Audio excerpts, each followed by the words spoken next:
So our next speaker is Amrisha, who is the infrastructure engineering team lead at Maestro QA or Maestro. And she works on all aspects of the application for infrastructure and security, along with deployment pipeline. And before Maestro, she was a senior network DevOps engineer. And she's based in New York City and has been for 15 years. Welcome. Thank you. Let me just share my screen here. Hi. Thank you so much for having me. That story before me was so inspiring. Thank you, Ashley. It was great for me to hear as someone halfway through my career and someone who just had a baby. It was a lot of advice that I will definitely action. So I'm here to talk about DevOps and how it's a product as well within the organization that the DevOps engineers work with. As Angie said, I'm the infrastructure engineering team lead at Maestro QA, but I'm also a DevOps engineer. I just happen to do both at our company. And what I'm going to cover today is really 5 insights to help you empower your development team, your product team, and DevOps all at once, if this is a team that you have at your company.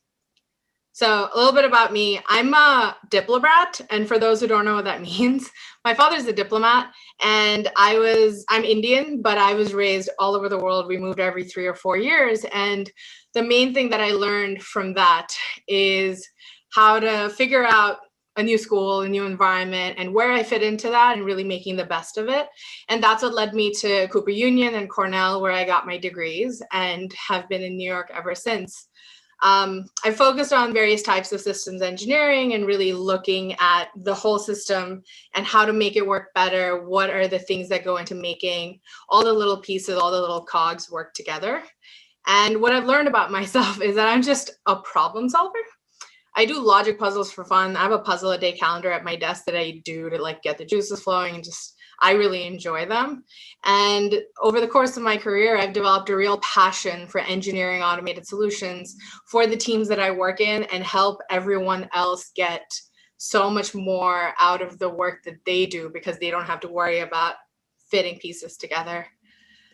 A little bit about Maestro QA. So Maestro QA makes an omni-channel quality assurance software for modern support teams. And some of our largest customers are Etsy, MailChimp, Peloton, and one of our biggest partners is Zendesk. And all of these companies, all of our partners use our software to improve agent performance, optimize their customer experience processes. And we give them a platform where they can unlock business level insights, look at analytics about how their support teams are performing, and improve metrics like retention, revenue, CSAT. And yeah, I have the privilege of working here for the last year. So let's dive into this. So what's DevOps? It's one of those terms that a lot of people hear about, but not everyone really understands how to define it, and it's something that I've been sort of working on as well. So DevOps is development operations. It's the practice of getting your code commits from the repository into production, like everything that has to happen in the process, which if you lead a product team, there's so many little pieces that all have to work together seamlessly in order to make sure that the deployments happen. DevOps can be broken into 3 main functional areas. Continuous delivery, which is how do I get every commit, every merge into master into production continuously without a break, without waiting for something else to happen. Infrastructure automation, frequently the changes that you make will require some changes in the infrastructure, in the stack, in the server, in the load balancer. Something has to happen in order to facilitate this new feature you're rolling out. So how do we automate that and make it part of the testing and the development?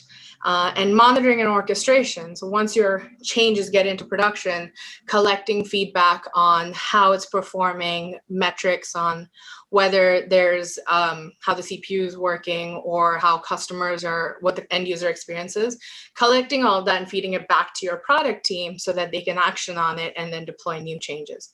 So at the end, DevOps really makes your deployment process look like this infinity sign that we've got here. It's making all of these pieces work together ad infinitum. So as I mentioned, deploying software requires a lot of coordination. I've seen many different versions of this kind of flow in various organizations that I've worked in. And you need a development team, you need an infrastructure team. If you get large enough, a release or a change management team, a QA team to do testing, and product management to kind of make sure that there's new stuff going on and all the things that product managers do.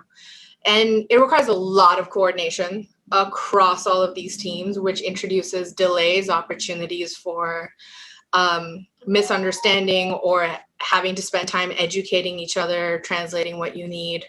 And that takes up a lot of time, and it takes time and efficiency and interest away from your existing teams. Like having to understand how to communicate your needs to an infrastructure engineer when you don't have that knowledge takes time away from development time, from change management time, from testing.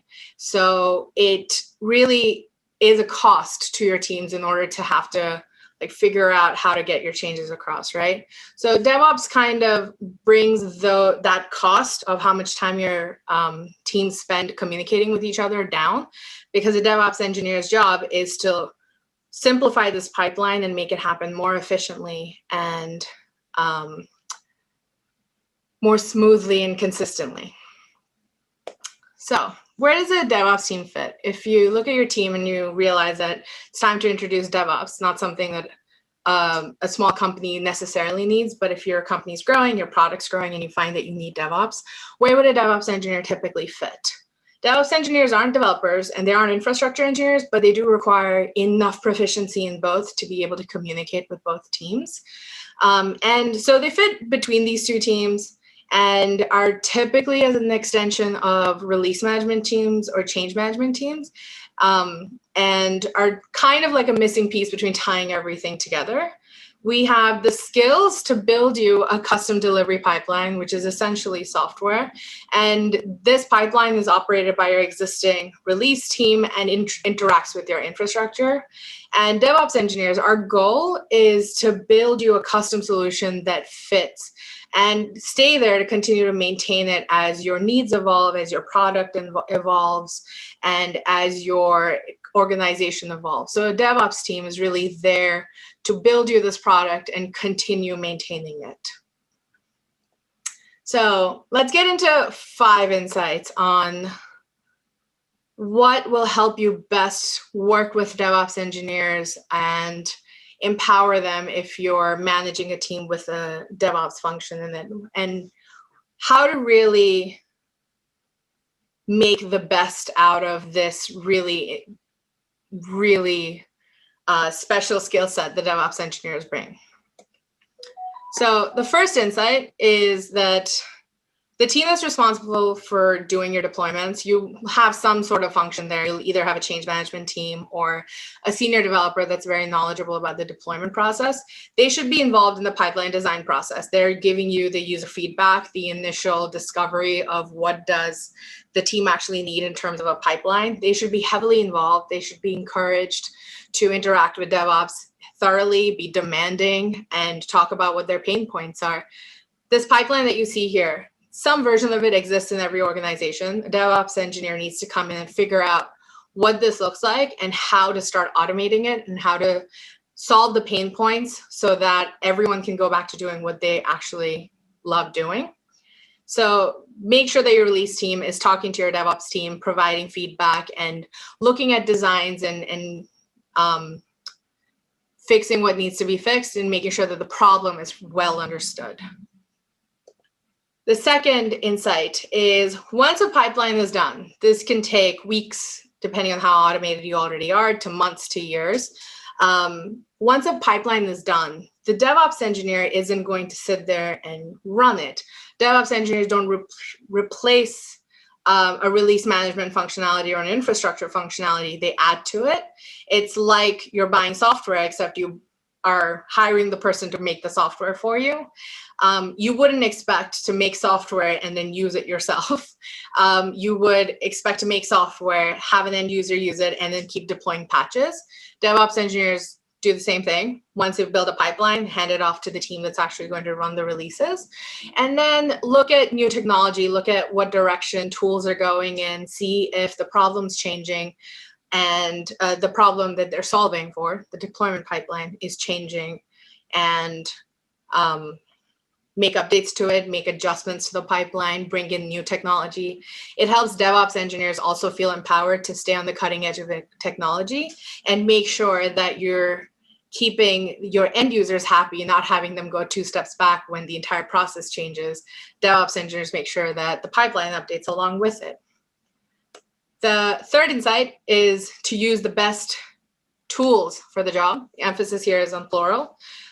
You'll be able to find a lot of DevOps tools that kind of do everything for you. Plug me in and I'll do everything. And that's great, but not every organization has a canned deployment system.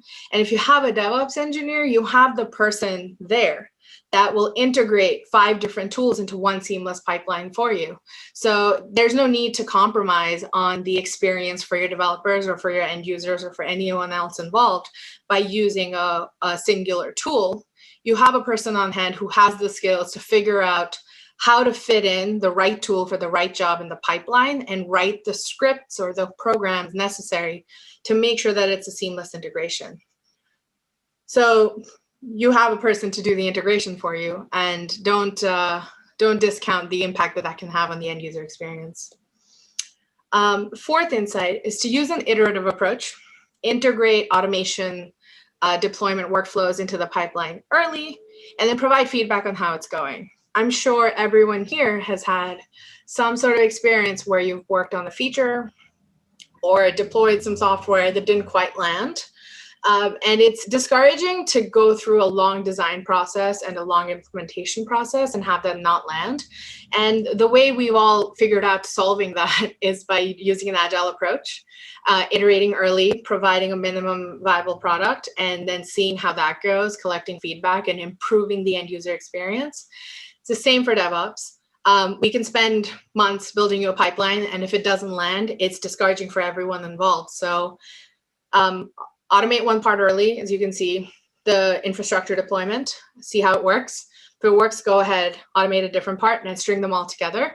It's very useful to provide feedback early to figure out if the problem being solved is correct, if the pain points that have been identified are actually pain points or not. Same thing as you're building a product. If you get feedback early, you do better, you have better end results, right? The last insight is that we're problem solvers, as I said at the beginning. We want to solve your pain points. We want to build a solution that works for this particular team. We want to fill any gaps and not really sell a previously sold solution or come back and just re-implement the same pipeline over and over again. We're engineers with unique skills that live in this gray area between all of these teams. So if the puzzle piece doesn't quite fit correctly, let us know. We'll find a better solution. We'll make whatever changes are needed. And that's how I see my role. It's really coming into a functioning team, pieces that fit together, and tying it all together into a picture that works, that's efficient.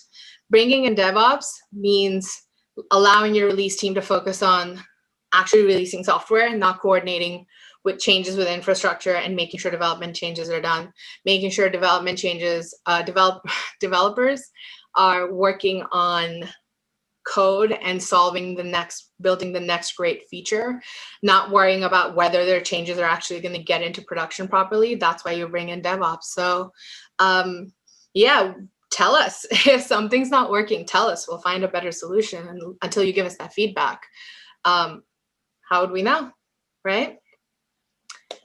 So for anyone who's watching, taking screenshots, I summarized everything into the slide for you. These are your 5 main takeaways on how to empower your team when you bring in a DevOps engineer, how to take some of that load off your team, and how to make your DevOps engineer happy. These are things that I've learned over the course of my career, and I think are good to know for managers, for leaders within a company. We're unique. We're unicorns. We have skills that go across many different functional areas. So letting us solve your problems and let everyone else do the work is kind of fun for us. And staying on top of technology, also fun for us. So hopefully these insights will help you get the most out of your DevOps engineers. It's really exciting to see what DevOps is doing in the last 5 years. It was a very nascent field when I entered it about 6 years ago. And now it's really blowing up, and it's very exciting for me to see. Lastly, we're hiring. We've been awarded Best Place to Work by Built-in NYC in both small companies and in New York City. As Angie mentioned, we're located in NYC, but remote first. We've been making a lot of out-of-state hires lately, some incredible team members. These are the roles we're currently hiring for, but find me on LinkedIn or send me an email. It's just amrisha.sinha@MaestroQA. Send me an email for referrals. We'd be happy to have a conversation to see about where you fit. We're growing very rapidly. If I had to count, I'd say we'd probably added about 5 people in this year alone so far. And we serve the biggest brands, and we're just looking for people to come join us and help us make excellent software. And just on a personal note, I had a child in July 2019, and I came to Maestro about 6 months after that, and I found that it's an amazing place to work. I feel very supported as a woman, as a working mother, and we are trying very hard to be a great place to work, which includes having conversations around race, gender, discrimination, and we do this on a weekly basis. So please connect with me on LinkedIn. I'm happy to talk further about my experience, and I could talk about DevOps for hours, so I'm happy to do that as well. Thank you. Any questions? Hi, Amrisha. Thank you so much for that amazing talk. I think it's been really insightful for all of us to hear about Maestro QA and, of course, the DevOps journey as well. But with that, we're going to just call out that people can post questions in the Q&A section and post comments in the chat. So, Amrisha, if you can get the chance, you'll see some questions and comments there that you can respond to. We will now switch over to the next session, which is the panel. So thank you so much, Amrisha.